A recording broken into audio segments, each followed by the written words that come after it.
On YouTube, Mr. Beantown here, bringing you guys some Saints gameplay. We're going up against New York Jets. Before we get into the gameplay, I just want to give you guys some information I read today about Call of Duty Ghosts. It was officially announced. Got a release date. It'll be November 5th of this year.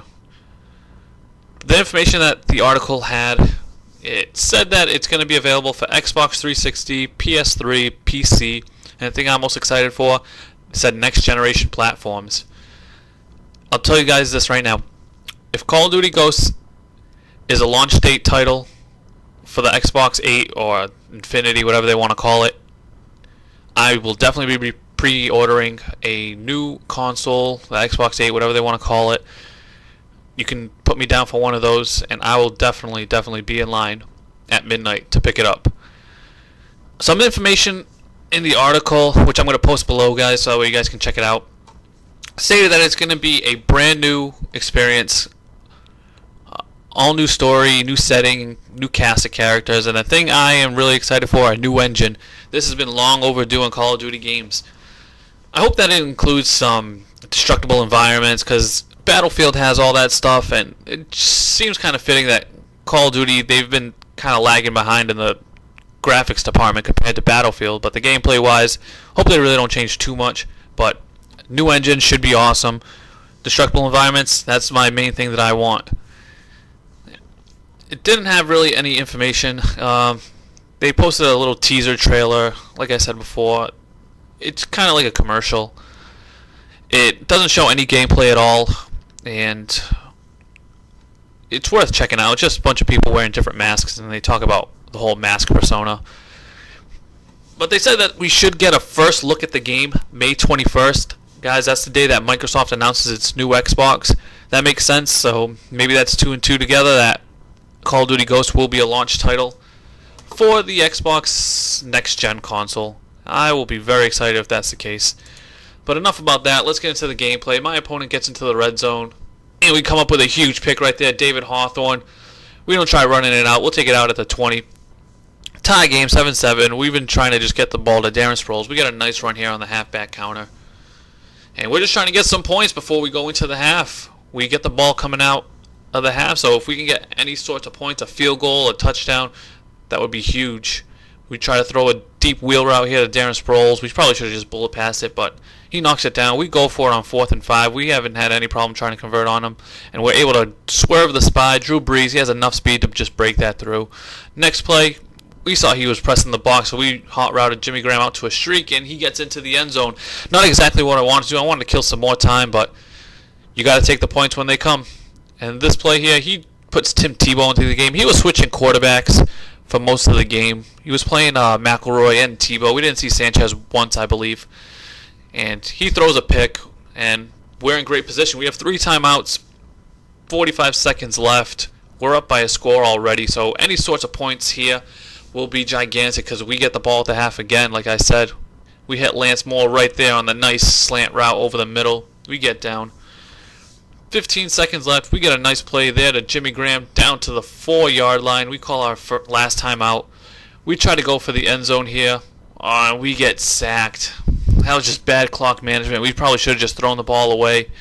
Took our points, but we got greedy. So we get the ball at the half. We're trying to establish the run game. Darren Sproles, they had trouble finding him in there. He picked up a nice 5-yard gain. And then Darren Sproles' wheel route. He was leaving the flats open, so we're going to take what he gives us for the entire game. You see there, we get lucky there. He falls forward. Instead of a 4-yard loss, turned out to be a 2-yard gain. And this time, we're trying to get Mark Ingram involved. We get a nice run here. I believe that was a 35-yard run. Oh, that was a nice run. We get Ingram the ball again. Doesn't get as much as the last gain, but Sproles the ball. We've been establishing the run.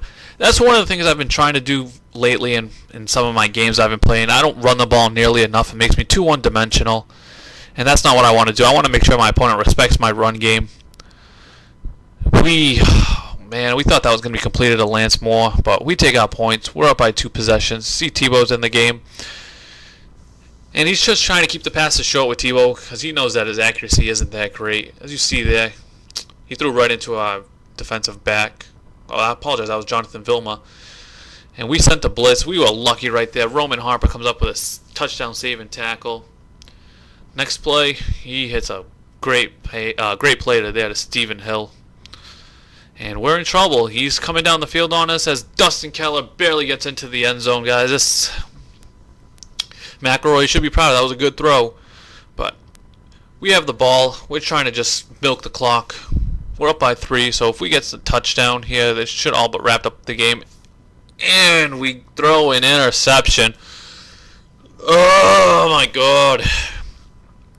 There goes our strategy of milking the clock.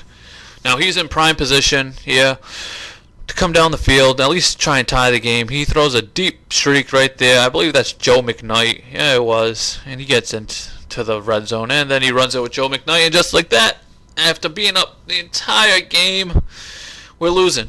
Drew Brees swerves the spy on first down. We pick up a nice 14-yard gain. We're just trying to make sure that this is going to be the last possession of the game, and we take a sack. 2nd and 22. We see Lance Moore.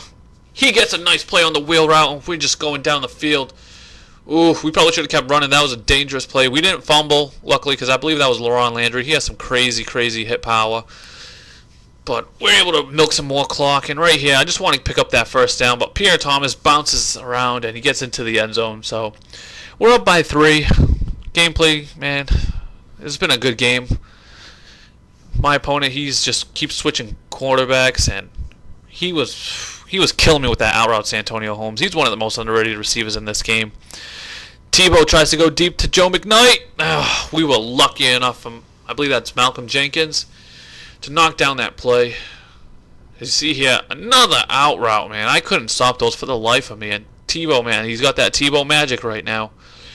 We're playing some fag D right here, making him come up big, and that's exactly what he does right there. He gets a nice play.